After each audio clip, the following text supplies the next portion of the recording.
Hello everyone, in your own channel that is Net Chemistry, and the question was coming GATE 2006 from thermodynamics. Okay, so let us start. Okay, before starting, thank you for giving me a lot of support, love, and your blessing. Now the question is the plot that describes Carnot cycle is. Okay guys, so the question was very simple based on the Carnot cycle. कैसे करना है question वो मैं बताता हूँ आपको. Look here, there is a trick part also. Okay, so in 11th standard Carnot जब cycle हम पढ़ते हैं तो कार्नोट साइकिल में क्या होता है, there are 2 adiabatic and 2 isothermal process. Okay guys, 2 process adiabatic होती है, 2 प्रोसेस आइसोथर्मल होती है. क्वेश्चन यहीं से सॉल्व हो जाता है पूरा. ठीक है, क्वेश्चन को और मैं इलस्ट्रेट कर दूंगा. बस आइसोथर्मल वर्ड से ही क्वेश्चन पूरा सॉल्व हो जाता है. देखिए यहाँ पर आइसोथर्मल केवल और केवल क्या है, एक ही ऑप्शन में दिख रहा है. ठीक है, कांस्टेंट टेम्परेचर पे क्या हो रहा है, एंट्रोपी बढ़ रही है. This is entropy and this is temperature. Constant temperature पे एंट्रोपी क्या हो रही है, इंक्रीज हो रही है. और कहीं पर भी आप देखिए टेम्परेचर कांस्टेंट कहीं पर भी नहीं है. यहाँ भी टेम्परेचर इंक्रीज हो रहा है, यहाँ डिक्रीज हो रहा है, यहाँ भी डिक्रीज हो रहा है, यहाँ टेम्परेचर इंक्रीज हो रहा है. ठीक है, तो टेम्परेचर से रिलेटेड तीनों ऑप्शन है आपको. तीनों ऑप्शन में से सिर्फ यही ऑप्शन क्या है, आइसोथर्मल प्रोसेस को शो करता है. So this is your only the right answer.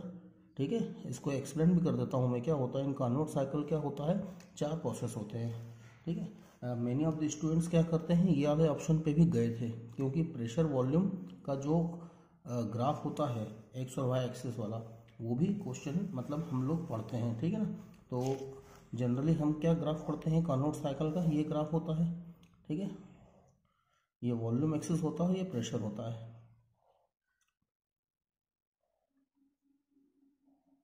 This is almost Carnot cycle.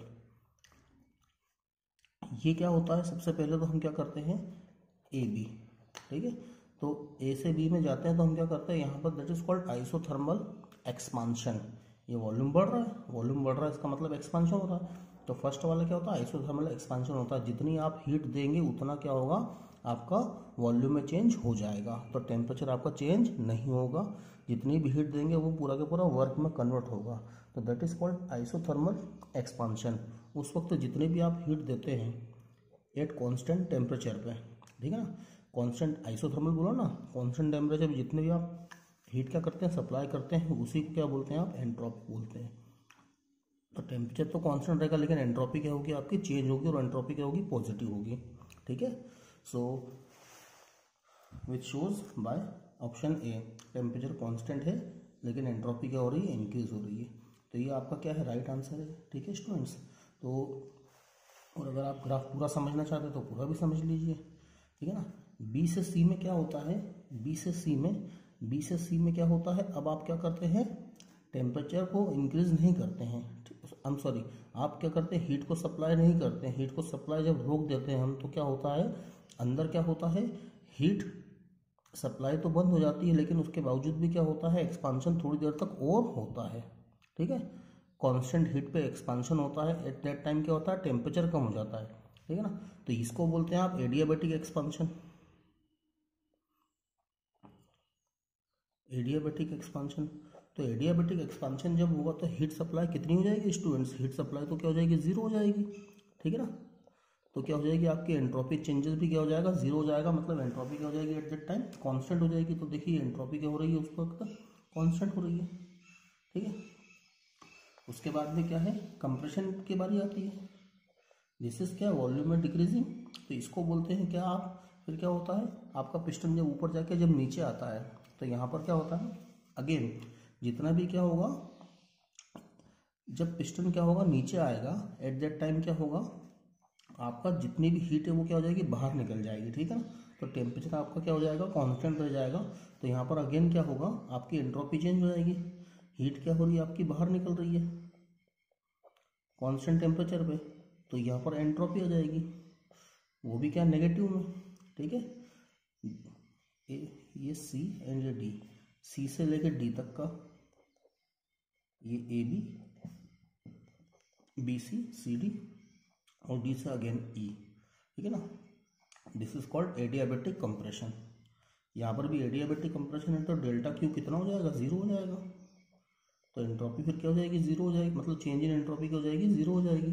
Change in entropy zero का मतलब क्या होता है, चेंज इन एंट्रोपी जीरो का मतलब ये, ठीक है, टेम्परेचर चेंज होगा कम होगा लेकिन एंट्रोपी क्या हो जाएगी, जीरो हो जाएगी। तो this is your A B C and D. तो this is your right answer.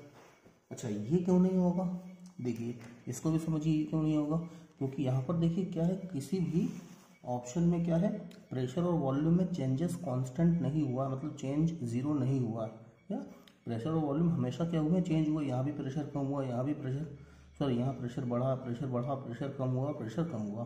तो यहाँ पर क्या है, आपको जो बी ऑप्शन दिया हुआ है, बी ऑप्शन पे भी बच्चों की नज़र गई थी, क्योंकि प्रेशर वॉल्यूम वर्क ही करते हैं हम लोग कार्नोट साइकिल में। तो यहाँ पर देखिए, लेकिन क्या है यहाँ पर, ये क्या है, वॉल्यूम में चेंज नहीं हो रहा है, प्रेशर चेंज हो रहा है, ये प्रेशर चेंज नहीं हो रहा है, वॉल्यूम में चेंज हो रहा है। तो ऐसा कोई सा भी अपने पास में क्या होता है, प्रोसेस नहीं होता है कार्नोट साइकिल में जहाँ पर कि प्रेशर या वॉल्यूम में चेंज क्या हो जाए, कांस्टेंट हो जाए, ठीक है ना। मतलब डेल्टा पी या डेल्टा वी की वैल्यू क्या है, जीरो है। तो ये ऑप्शन बी ऑप्शन जो होगा आपका वो बिल्कुल नहीं होगा, और सी और डी ऑप्शन के तो कोई चांस बनता ही नहीं है। So this is all about this question which came in June, मतलब which came in GATE 2006। Okay students, अब एक क्वेश्चन और था वो मैं कर देता हूँ वो।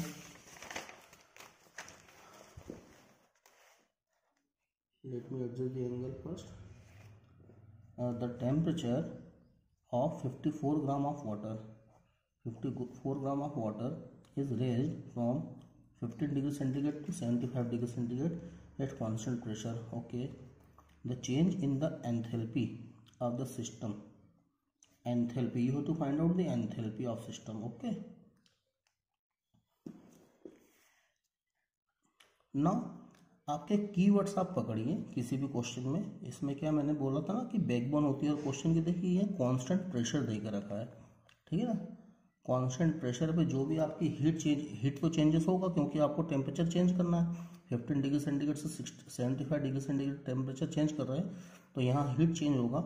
And heat change at constant pressure, उसको क्या बोलते हैं आप, एंथैल्पी बोलते हैं, ठीक है ना स्टूडेंट्स। जो एंथैल्पी का फार्मूला होता है वो क्या होता है, this is nothing but heat changes at constant temperature. और उसका फार्मूला क्या होता है, उसका फार्मूला हम इन जनरल लिखते हैं M H T, M H delta T formula होता है। एम का मतलब होता है मास, एस का मतलब होता है स्पेसिफिक हीट, टी का मतलब क्या होता है, डेल्टा टी का मतलब होता है चेंज इन टेम्परेचर। इसी फार्मूले को अगर आप मोल्स में कन्वर्ट करेंगे फॉर मोलर, तो ये हो जाएगा एन इंटू सी, यहाँ पर दे रखा है ना, स्पेसिफिक हीट दे रखी है at constant pressure and constant mass, कितने दे रखे, 75 किलो जूल पर मोल। तो C at constant P M into delta T. बस अब आप फिगर को रखिए, काम खत्म। होता क्या है, most of the times thermodynamics में फार्मूला बेस्ड क्वेश्चन ही आते हैं। फार्मूला क्या है, एक या दो पेजेस से ज़्यादा फार्मूला, एक या दो पेज से ज़्यादा फार्मूले नहीं होंगे। सिंपल आप फार्मूले पे पुट करेंगे क्वेश्चन को, आंसर आपका आ जाएगा। थोड़ा सा यहाँ पर क्या है, डायमेंशन का ध्यान रखना पड़ता है।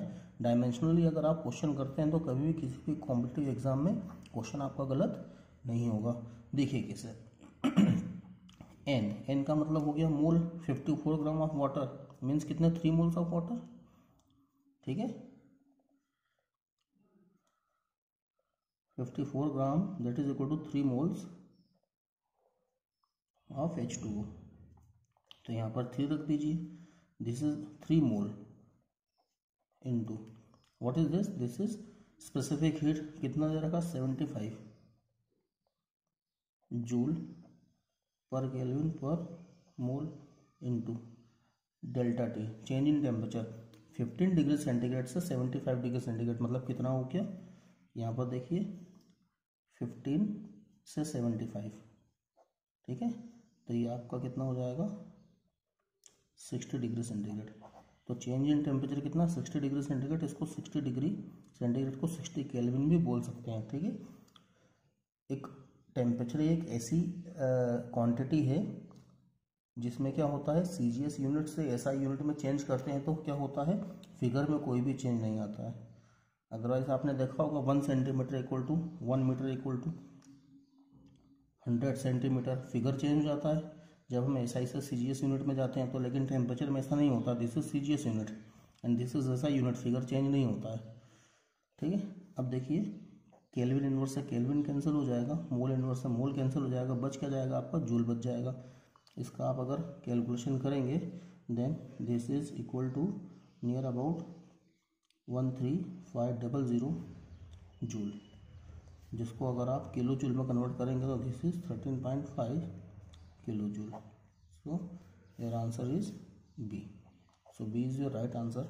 ओके गाइज, गेट 2007 का एक क्वेश्चन और है जो कि मैं नेक्स्ट वीडियो में करूँगा, बिकॉज ये वीडियो काफ़ी लेंदी हो जाएगा।